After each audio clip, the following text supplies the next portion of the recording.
On today's World Insight, the power of music to bridge cultures and civilizations across Europe and China.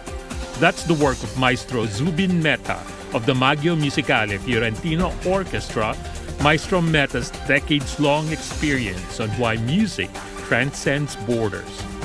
And insights from Pedro Vargas David, the chairman of the Euronews Board of Directors, on why strong China-EU relations still matter today.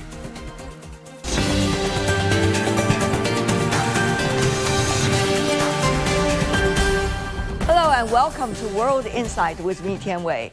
The decades-long relationship between China and the European Union has not only benefited from hefty economic and trade ties, but also cultural interactions, such as in art and music. These awe-inspiring masterpieces have been interpreted by generations of musicians for the public across the borders. This July, legendary Maestro Zubin Mehta leads the orchestra of Maggio Musicale Fiorentino back to China. It is highly regarded as the bridge of music between China and Europe. About 30 years ago, many in China remember dearly that Maestro Mehta conducted Puccini's opera Turandot at the Forbidden City in Beijing. It was a historical moment. As someone who is deeply connected to the soil and friendship with his people, Maestro Mehta bears witness to the universal appeal of international artists and people's common love for music. In my recent conversation with the legendary figure, he shares more about his story and the love between him and China. Maestro, what a pleasure to see you in Beijing again. Thank you. This is like your home almost. Very happy to be in China, like I've always been before. I remembered Turandot, Yes. unprecedented, and there is no follower after that either.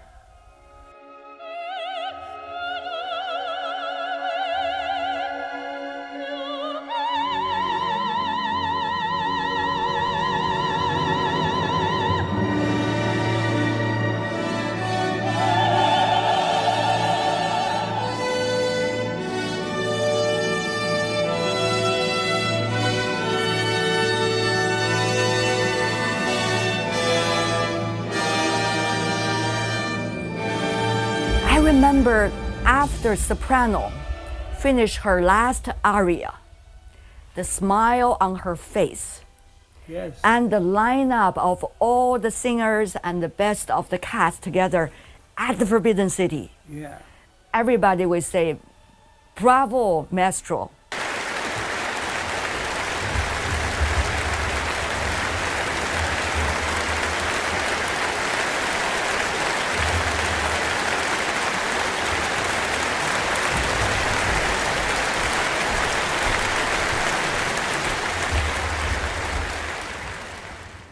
We did a lot of work from the stage, and at the end of a concert, when the audience stands up, it's not only for you.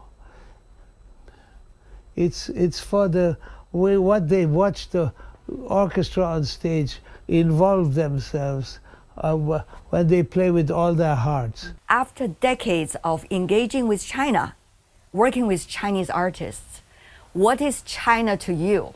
What was it like to nurture them from, small kid, right? You saw them grow. And Yo-Yo Ma, of course.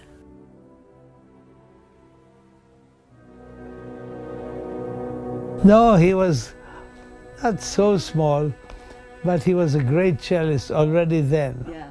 But also, Lang Lang and Yu Jia, they were all small kids. No, Lang Lang I knew since he was about 12 years old. My son brought him to me.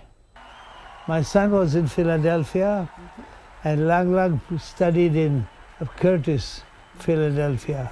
He says, you have to hear this boy, he's wonderful. So he brought him to New York, and he played for me. It's a whole generation of Yes, Chinese I know him for a long time. musicians. And I know his family. Very Wonderful unique mother family. and father. Yes. What is it like as a result, China to you? Well, every time we're planning to come to China, I do everything that it happens. I My wife loves coming here too.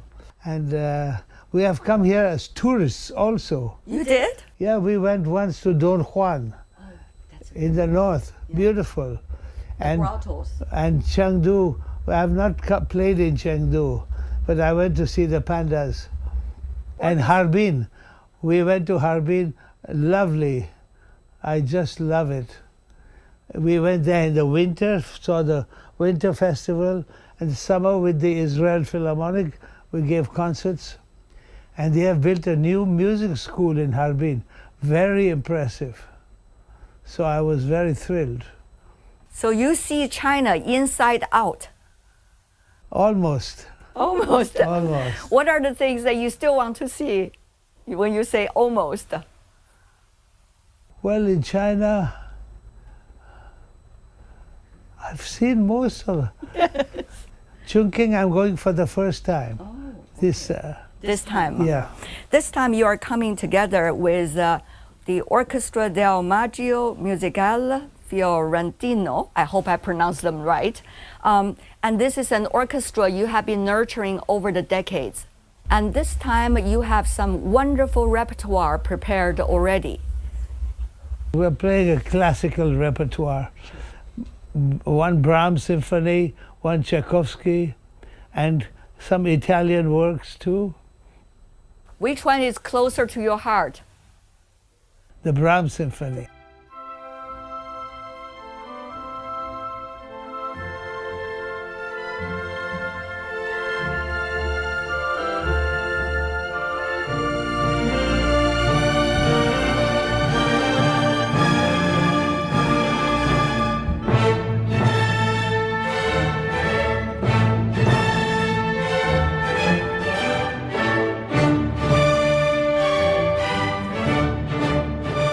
You're a great example transcending borders. I try. And it works. I was music director in Israel for 50 years. Israel is not everybody's favorite cup of tea. So touring with them was not always easy because we went to countries that were not friendly towards Israel. Right now, I don't even want to comment on it because it's so bad. This is marking the 55th anniversary China-Italy relations. And also China-Europe, 50 years. China Really? and European Union, 50 years. This year is a big year. Yeah. I heard about China since I'm a child because my father's brother was there. Yes. Always. I saw my grandmother spoke about Shanghai every day because her eldest son, she had 5 sons. Her eldest son was the head of a cotton factory in Shanghai. Yeah. So she went to visit him, and my cousin was born, and my cousin became a wunderkind pianist. He was giving concerts when he was already 8 or 9 years old. And he spoke only Shanghainese. So when they came to visit us, I could not hardly speak with him. And then they came later on, and then he went to Vienna to study, and I went to Vienna to follow him. So I was very close. But my grandmother was every day in China with us. She went by ship, and she was almost 70 years old. Wow. And she was brave for an Indian lady of 70 to go by ship. When you travel now in China, do you think about her from time to time? Yes. When I'm in Shanghai, I phone my cousin who is in America. And he still has friends. What do you make of this apparent changing picture of the world as an artist? Well, it's not easy. It's not easy, and you have to be very spiritually successful and give the public spiritually what to listen to. And it's in the end, it's the mastery of Mozart and Beethoven that really convinced the people.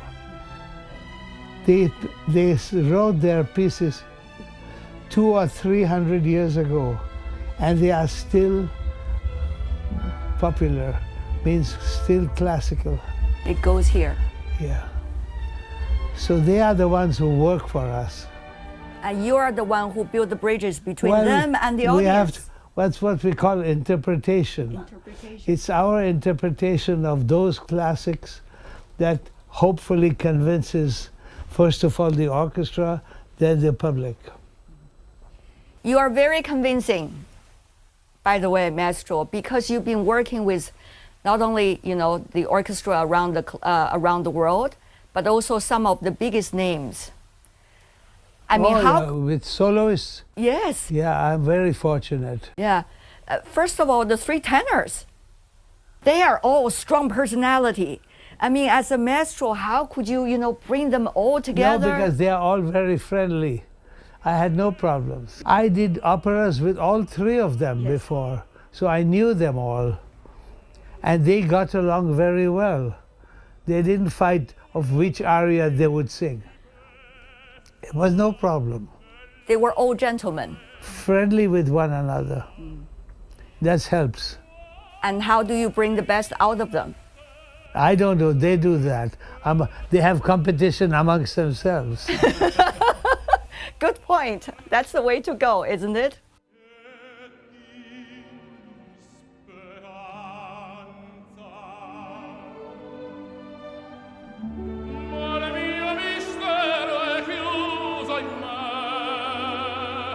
Not only them, but also when you were working with New York Philharmonic, Perlman. I've been fortunate to work with great soloists. Isaac Stern, Jascha Heifetz, Vladimir Horowitz, and the biggest was Arthur Rubinstein. He was my greatest soloist I ever had, and I learned so much from him. What did you learn?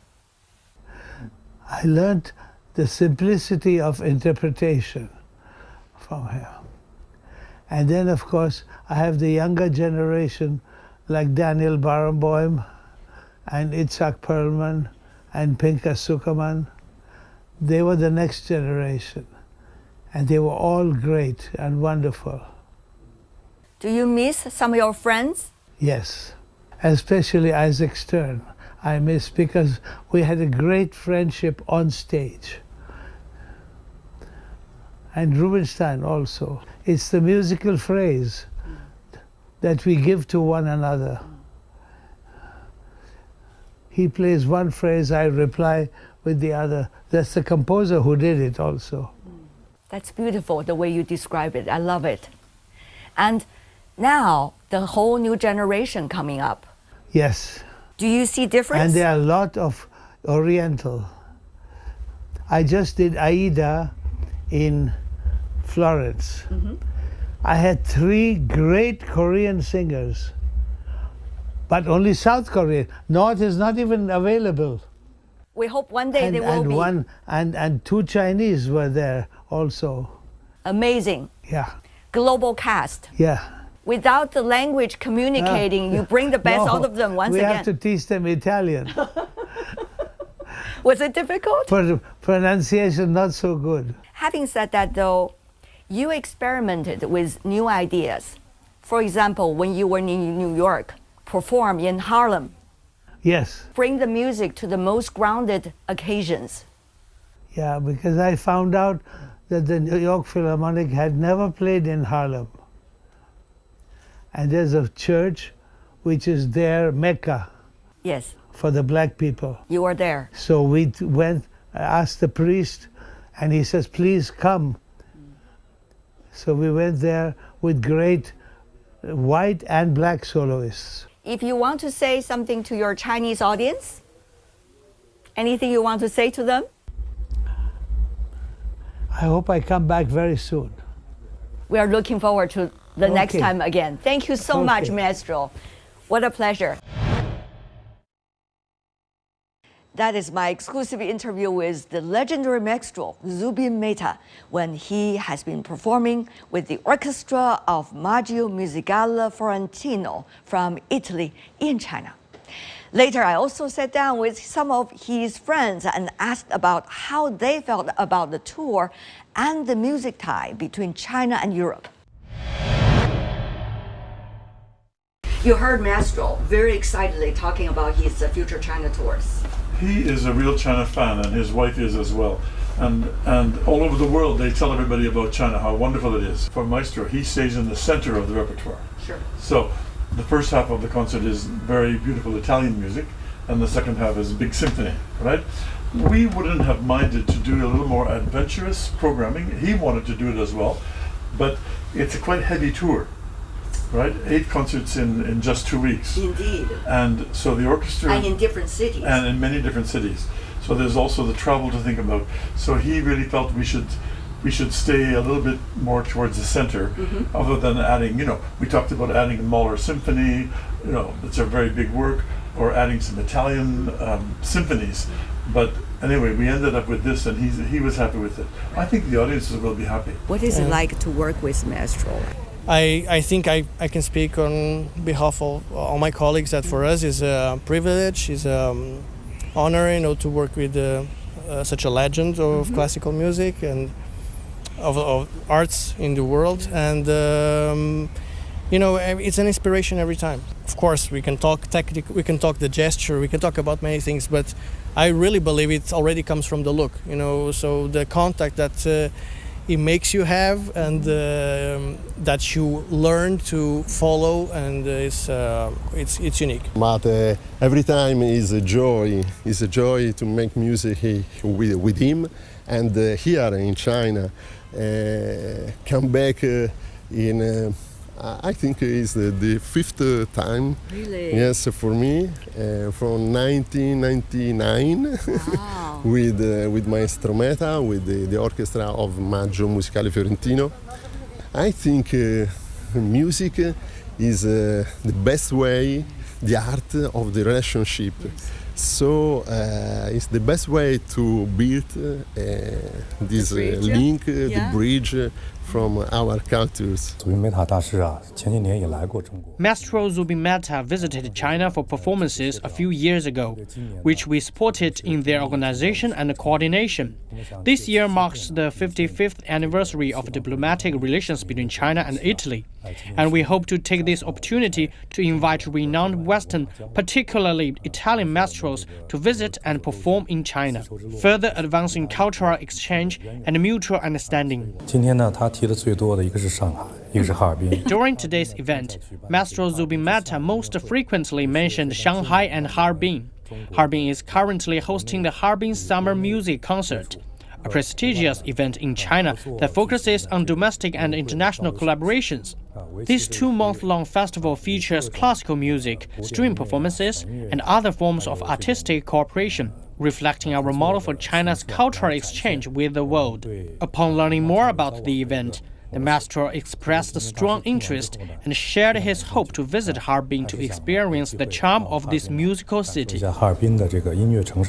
This year, we are very glad to have back Maestro Mehta with the orchestra of Maggio Musicale Fiorentino, with 8 concerts in 6 Chinese cities. This is very important because I think the Chinese public is very fond of music, and it's very important to bring these great cultural events in as many cities as possible in China. Right. 55 years anniversary China-Italy. Wow, congratulations. Yeah, and also 50th anniversary China-Europe. EU, right? Absolutely. Yeah. So these kind of cultural bridges are essential, especially at the time of challenge, isn't it? Absolutely. I think that this is really our approach. I think that culture is also a very powerful means for dialogue, and we need dialogue because, of course, we are living in very challenging times. So also for political interaction, for bilateral cooperation, culture is a bridge, and also is a people-to-people, of course, dimension that is part and parcel of our Italy-China comprehensive strategic partnership. Maestro Zubin Mehta and his friends.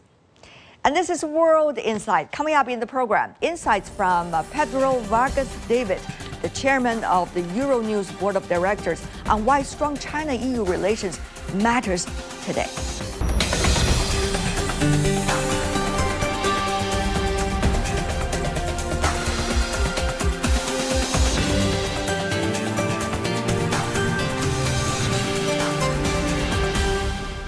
Welcome back. This is World Insight with me, Tian Wei.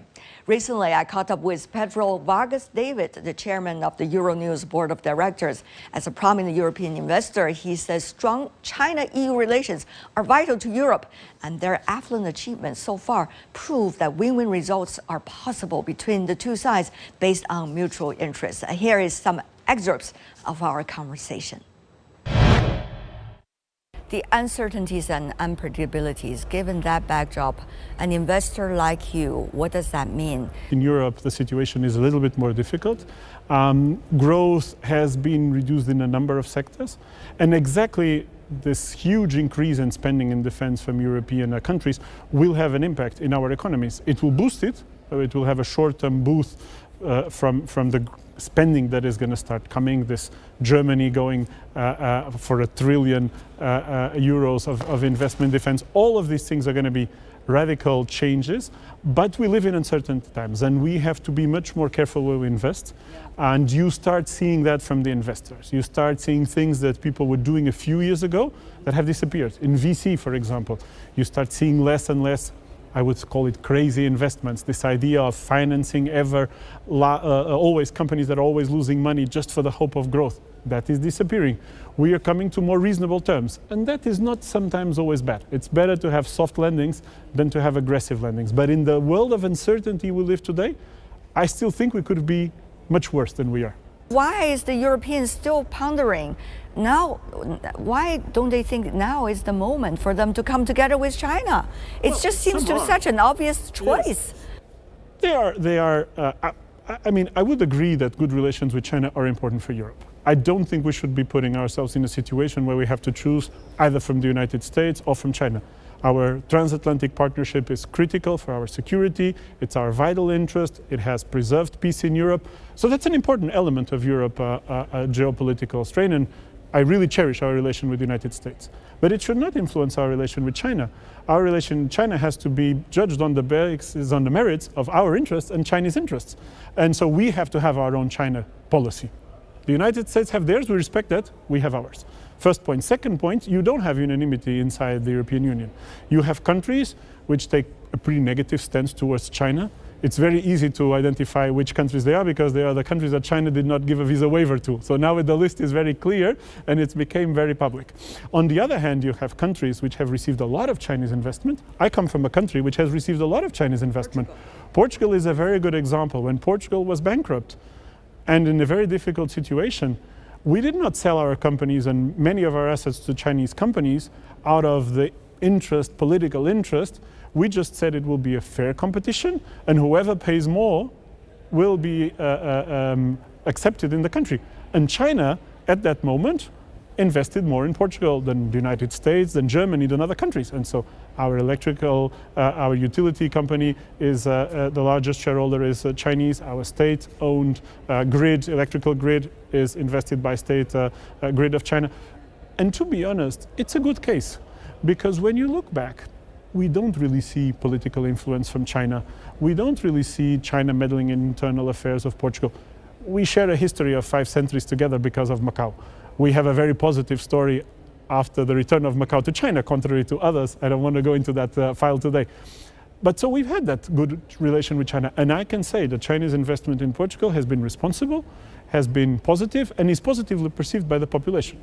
And so we are a good example where China can cooperate and Europeans can win with that cooperation. We would also like to see more European companies in China and more access for European companies in public tendering, in participation in projects here in China. There's a lot of opportunities here. But you think about the green options Yes. transportation in the future could bring, and the goals the EU set for itself, agreed by all the European capitals. This collaboration, this marriage, quote unquote, Yes. between China and the European business is just so natural, isn't it? You now have a concern that we need to be serious about the environment, we need to be serious about preserving the earth, our shared planet, but we also have to reindustrialize Europe. Yes, we need to do it with solar energy, we need to do it with renewables, we need to do it in a different way.